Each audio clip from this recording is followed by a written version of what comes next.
안녕하십니까. 자, 이번 시간은 2024년 제1회 도시계획 기사 1과목과 2과목 여러분들하고 진행을 해보도록 하겠습니다. 자, 문제 1번부터 도시계획론 1번부터 진행을 한번 해보도록 할게요. 자, 미래 도시계획과 관련하여 새로운 계획 패러다임의 방향으로 옳지 않은 것은 뭐냐라고 물어봤습니다.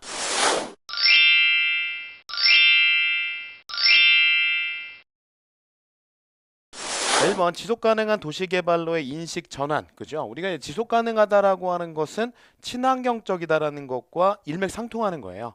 그래서 계속적으로 우리가 이 자연을 활용할 수 있게, 이 토지를 활용할 수 있게 개발을 해달라는 얘기고, 자원에너지 절약형 도시개발로의 전환. 거의 1번과 2번이 유사한 말입니다. 3번 시민 참여 확대와 계획 및 개발 주체의 다양화. 좋고요. 도시 기능의 평면적 일률적 분리를 통한 토지용 관리. 자, 요게 이제 예전 같으면 쭉 퍼지게 저층 건물 위주로 쭉 퍼지게 개발하는 게 바로 이런 형태 개발을 얘기를 하는 건데, 최근에는 복합적이고 기능 통합적으로, 그죠? 그 다음에 밀도를 좀 높이는 쪽으로 자 정의를 하죠. 그래서 복합적, 그 다음에 기능 통합적, 복합적이고 기능 통합적으로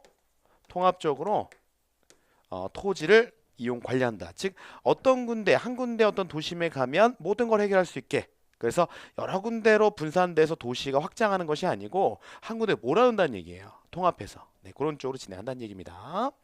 자, 4번이 정답이 되겠고요. 그 다음에 2번 문제로 넘어가도록 할게요. 자, 다음 중 도시의 특성으로 옳지 않은 것은 뭐냐? 아주 예전 내용의 어떤 유형의 문제고요. 높은 인구 밀도, 그죠? 동질성이 높은 사회, 아니 여러 가지 사람들이, 그래서 여러 부류의 사람들이 모여 있잖아요. 그래서 동질성보다는 이질성, 서로 다른 어떤 사람들끼리 모였기 때문에 이질성이 높은 사회, 이렇게 맞는 표현이 되겠죠. 2번 정답이 되겠고요.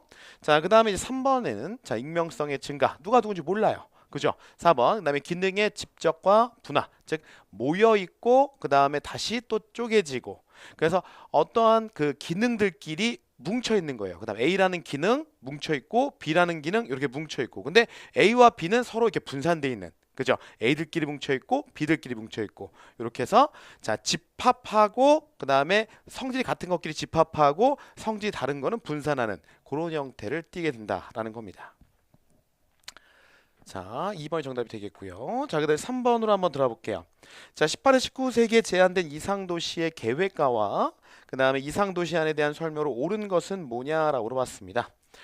로버트 우원이네요. 자, 우원 도시 대신 단일 건물인 팔레스테르를 제안하였다. 자, 팔란스테르죠. 팔란스테르는 우리가 프리에가 제안을 한 겁니다. 프리에가 제안을 한 거고요. 자, 그 다음에 버킹엄이네요. 자, 버킹엄 농업과 공업이 결합된 이상 도시 아닌 이상 공장촌을 제시하였다. 요게 바로 좀 전 1번에서 우리 나왔던 우원, 그죠? 우원이 제시한 거죠. 로버트 우원이 제시한 거고요. 자, 3번. 르두죠. 르두라고 읽어요. 르두. 그죠? 르두. 산업혁명을 의식하여 새로운 생산 체계를 도입한 이상도시 쇼를 제안했다. 맞아요. 르두가 제안한 겁니다. 4번. 프리에. 자, 근대 건축 기술이나 과학적 진보를 적극적으로 도입할 필요성을 자, 제시하면서 유럽인 도시 빅토리아를 제안하였다. 빅토리아를 제안한 거. 자, 2번에 나와 있는 버킹엄입니다. 버킹엄이 제시한 거죠. 자, 그래서 맞게 들어간 거 정답 3번 이렇게 체크가 되는 문제 유형이었고요. 자, 그다음에 4번 문제로 들어보도록 할게요. 자, 2000년에 50만 명이었던 계산 문제네요. 2000년에 50만 명이었던 A 도시의 인구가 2005년에는 58만 명으로 증가되었다. 자, 등차급 수법에 의한 5년 동안의 연평균 인구 증가율과 2010년의 추정 인구는 어떻게 되겠느냐라고 물어봤습니다. 자, 그럼 먼저 우리가 연평균 인구 증가율을 먼저 뽑아줘야겠죠. 그죠? 연평균 인구 증가율 R은 자, 연수 여기서는 2005년과 2000년 갖고 하니까 5년이 될 것이고 n이 5가 될 것이에요. 그리고 이제 최초의 자, 인구분의 자, 5년 뒤의 인구에서 마이너스 1 이렇게 해서 정리가 되는 문제가 됩니다. 그죠? 자, 그럼 요거를 갖고 정리해 주면 최초가 50만 명이고 그다음에 자, 5년 뒤 58만 명이고요. 마이너스 1 이렇게 들어가요. 자, 그래서 5로 나눠 주게 되죠. 자, 이거 정리해 주면 얼마 나오면 0.032가 나옵니다. 0.032. 즉 몇 프로? 3.2%가 나오겠죠. 자, 그럼 요 우리가 인구 증가를 갖고 2010년의 추정 인구를 한번 정리를 한번 해보자. 2010년의 추정 인구 PN이라고 보겠습니다. PN, 그죠? 요거는 P0, 그죠? 원래 이제 2000년에 50만 명이었다. P0, 최초의 인구 1 플러스 R. 자, 증가율 곱하기 지나간 연수 이렇게 들어가죠. 그러면 50만 명이었고요. 원래 2010년에 1 플러스 자, 그리고 2010년 죄송해요. 2000년에 50만 명이요. 2000년에 50만 명이었고요. 2010년은 추정 인구니까 자, 우리가 몇 퍼센트? 3.2%, 0.032에 몇 년 흐른 거죠? 10년. 그죠? 2000년과 2010년이니까요.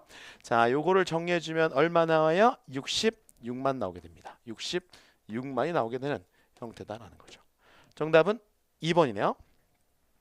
자, 우리 뭐 연평균 인구 증가를 또 뽑고 나서 그 다음에 자 인구, 그죠? 그 해당 연도 인구를 뽑는 유형의 문제고, 이거는 공식을 반드시 외워야지만 문제를 풀 수 있는 유형의 문제입니다.